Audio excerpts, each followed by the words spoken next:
You see eggshells? Yep. There's worms inside of those eggshells. I didn't want to crush them up because they're inside this. So I'm going to kind of evenly distribute that over here. And I forgot, Mia, the bags of veggies. Oh, there we go. So they came over after all. So we get bags of veggies. Thank you. Fire brigade. Appreciate it. So here's what we're going to do. We got a bunch of carrot tops and stuff done. It didn't say we shouldn't put carrot tops in there, right? All right. So we're going to put that over the top.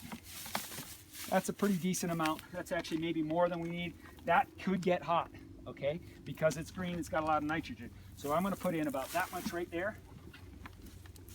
Now remember, this kind of material has a lot of water in it. It will shrink down pretty quick, okay? But this is far more than I need for this particular demonstration. And Mia won. I did an Earth Day presentation on worm composting, and Mia actually won my worm bin that I did.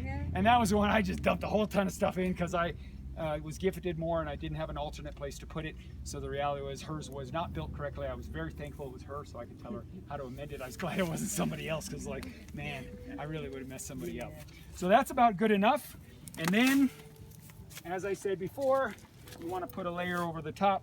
This one I'm going to go, I pre-soaked some newspaper. So we're going to take some of that. And I'm going to leave this whole thing intact, just like I don't even need to open it up. I'm going to put some in there.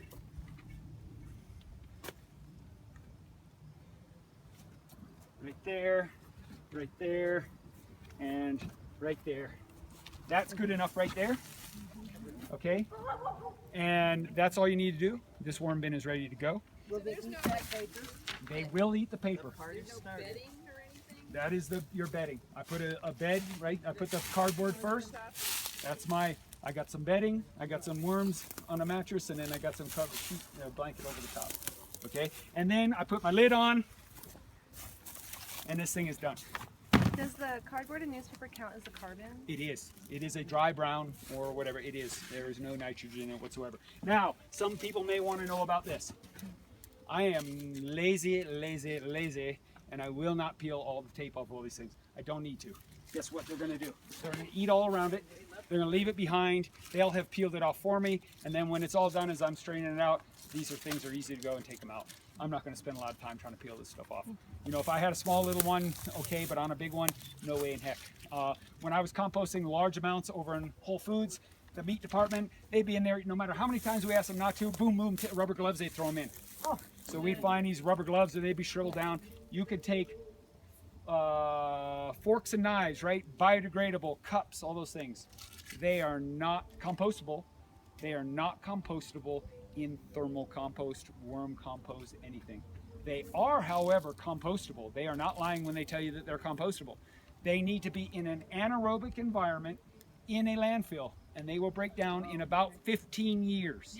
That's actually okay, considering that plastic itself can take thousands of years to break down until some microbe decides it figures out and morphs itself into an ability to do. Microbes have yet to figure out how to break down plastic. Right? We use microbes and mushrooms, fungi to be able to break down oil spills and all kinds of stuff, but they haven't figured out yet how to actually break down plastic. But they will. They'll evolve and they'll do it. How long does it take for that to work its way into compost? I can't give you an exact amount because it depends on how many worms are in there. Once you get a full up and running, you're going to find they'll eat about a ½ an inch of material every single day, and that's so they're going to go through it fairly quick. So you don't need any more aeration? No more aeration than that. Now you could put some on the top. Okay. I generally leave this loose there. It's not cinched down, and I wouldn't do it. You got no need to. If rats or mice or anything like that, cats become an issue, you can take metal screen and lay it over the top, and then put this in, bend it around the edge, secure it with a strap or whatever method you decide to, and that would be able to keep that. But you want to have it openable, closable. Right. Yes. I'm thinking I don't even need the container. I can just do this on the ground and I keep adding to it and the worms hang out because the food is there. Certainly, although what you've got is, that's what I'm talking about, bringing it down in, because then you don't have the ability to really bring that in anywhere in the wintertime. They'll migrate down, but I want a little more uniformity. So I'm going to put them in an environment where I can, what I'm going to do on this is, I'm eschewing most of this, and I'm going with it where I'll feed on this end, and as they go, I'm not even going to put anything on top of it. I'm going to feed now here. they're going to migrate this way. Yeah, they're trouble harvesting my final product. That's right. and So I wouldn't do it that way. You could for sure, but I want a little more control over the whole thing. And I like a little uniformity. I mean, I want a little bit of organization and that. So that would create that. So this is, and if I had more worms, I'd do a couple more layers and we'd go. But that's good enough for right now. So And if you're you look, feeding every day? excuse me, You're feeding every day? every day you have stuff.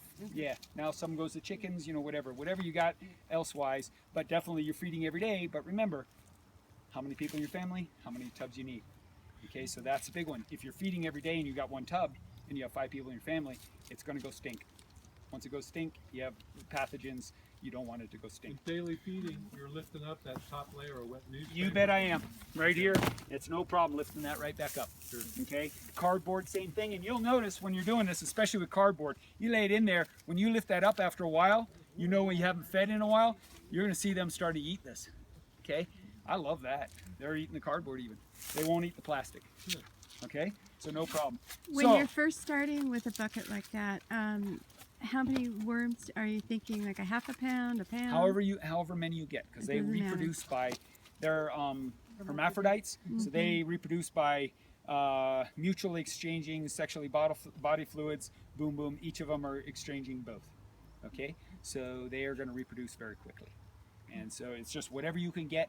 If you start with a pound, you know you pay $40-50 for a pound of worms. So if your neighbor gives you some, and it's only 5, well then it's going to take longer to get it going. Don't feed it as much till they really get going. All right, so it's again observation. I can't cover all of this, and I could go for 2 days on just worm composting, but we really want to get down to the nitty gritty. But this is just a 2-hour episode. So there's that. So in Now- the winter, if you decided to go with that and you've got the holes in the bottom, in the winter they would just kind of go through those holes. Absolutely, and they will go down and migrate in the And soil, they'll come and then back they'll come up. back up in the springtime. You bet. They'll know where to come back up. Well, I would harvest all the stuff out of there as long as I wouldn't feed it so they can go down microbe. Don't put anything more in there.